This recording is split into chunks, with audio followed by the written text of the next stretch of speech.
La loi pour lutter contre la fast fashion a été adoptée aujourd'hui au Sénat. Elle vise les plateformes comme le géant chinois Shein, dont les milliers de colis arrivent chaque jour en France. La marque a lancé une campagne de pub pour se défendre, mais l'œil du 20h a repéré une opération plus discrète sur les réseaux sociaux. Lorraine Poupon, Raphaël Durosel et Guillaume Le Goff. Elle est la papesse des influenceurs. Et c'est à elle que Shein a fait appel pour se défendre sur les réseaux sociaux. Dans les rues de Paris, Magali Berda s'insurge contre cette loi qui menace de taxer la marque chinoise. Cette loi concerne principalement Shein et ses clients. Chaque article que vous commanderez peut avoir jusqu'à 10 € de taxes. 10 €? Non, c'est trop. Voilà pour l'opération de communication officielle. Mais l'œil du 20h en a peut-être découvert une autre sous les radars.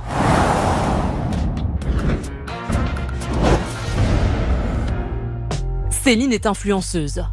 Ses critiques des marques de fast fashion sont suivies par 100 000 personnes sur les réseaux sociaux. On ne retrouvera pas du Shein sur mes contenus, ça c'est évident. Exemple, avec un t-shirt de la marque chinoise, vendu 6 € à peine, qu'elle a analysé dans une vidéo. Au total, il y a au moins une dizaine de personnes qui a travaillé à un moment donné pour fabriquer ce t-shirt. Ce qui lui a valu une mauvaise surprise. Je tombe sur 5 commentaires postés dans la même minute qui viennent défendre les droits de Shein. La plupart de mes vêtements dans mon armoire proviennent de Shein et je les porte depuis déjà longtemps. Je les trouve bien. En allant voir le compte auteur du commentaire, Céline retrouve un profil étrange, rempli d'images générées par intelligence artificielle.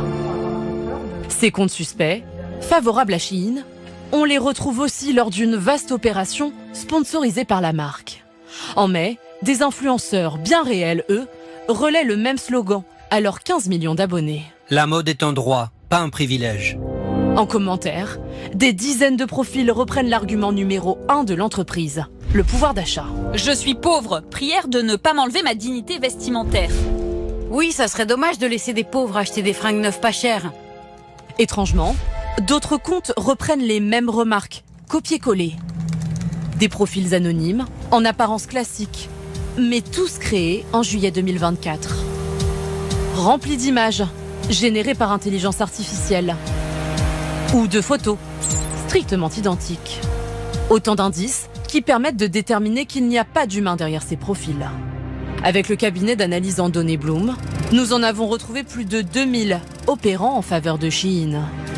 Une armée de comptes fantômes, à l'origine de 31 000 commentaires, photos ou likes, relayant les arguments du géant chinois. Alors, la marque se cache-t-elle derrière ces faux comptes ? Confronté à notre enquête, son porte-parole botte en tout.